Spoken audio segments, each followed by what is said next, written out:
లడ్డు కావాలా నాయనా? ఏం నాయనా మరో లడ్డు కావాలా? మీ ఇష్టం, ఎన్ని లడ్డూస్ అంటే అన్ని లడ్డూస్ చేసుకొని తినొచ్చు ఇంత టేస్టీగా ఉంటే మాత్రం. అండ్ ఈ లడ్డూస్ చేయడానికి రీజన్ ఏంటంటే నేను రీసెంట్గా మా అమ్మమ్మ వాళ్ళ ఇంటికి వెళ్ళానమాట. సో అక్కడ మా అమ్మమ్మ మా కోసం అయితే కొబ్బరి లడ్డూలు అయితే చేసి ఇచ్చింది. ఈ కొబ్బరి లడ్డూని ఇంకొంచెం డిఫరెంట్గా కొంచెం హెల్తీగా చేద్దామనేసి నేను ఈ కొబ్బరి లడ్డూలని స్మాష్ చేసేసి మొత్తం ఒక దగ్గర ముద్దలాగా చేసేసి నేను ఒక పౌడర్ ప్రిపేర్ చేశాననమాట. ఆ పౌడర్లో అయితే ఈ కొబ్బరి లడ్డూలని మొత్తం స్మాష్ చేసి అందులో కలుపుదాం అనుకుంటున్నాను. అయితే నేను దీనికోసం ఫస్ట్ బాదాం అండ్ పల్లీలు, నువ్వులు, అవిసె గింజలు, ఇంకా సన్ఫ్లవర్ సీడ్స్, పంప్కిన్ సీడ్స్ అనమాట. వీటన్నిటిని అన్ని అంటే సేమ్ క్వాంటిటీలో తీసుకొని బాగా మంచిగా స్టవ్ మీద బాగా వేయించి మిక్సీ పట్టి పౌడర్ లాగా చేసి పెట్టుకున్నాను. అండ్ ఈ పౌడర్ అయితే నిజంగా అసలు నార్మల్గా ఉట్టిగా కూడా తినేయచ్చు, అంత టేస్టీగా ఉంది.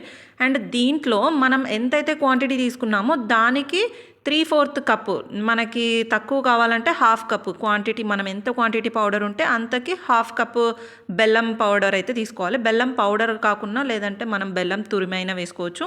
వీటన్నిటినీ కలిపి మిక్సీలో అయితే పట్టేస్తే మెత్తగా మళ్ళీ దగ్గరికి ఒక ముద్దలాగా వచ్చేసిద్ది అనమాట. ఇప్పుడు ఇందులో మా అమ్మమ్మ ఇచ్చిన కొబ్బరి లడ్డూలు ఉన్నాయి కదా, ఇవన్నీ తీసి మనం ఇందాక ఏదైతే చేసుకున్నామో ఆ పౌడర్ అందులో కలిపేద్దామన్నమాట.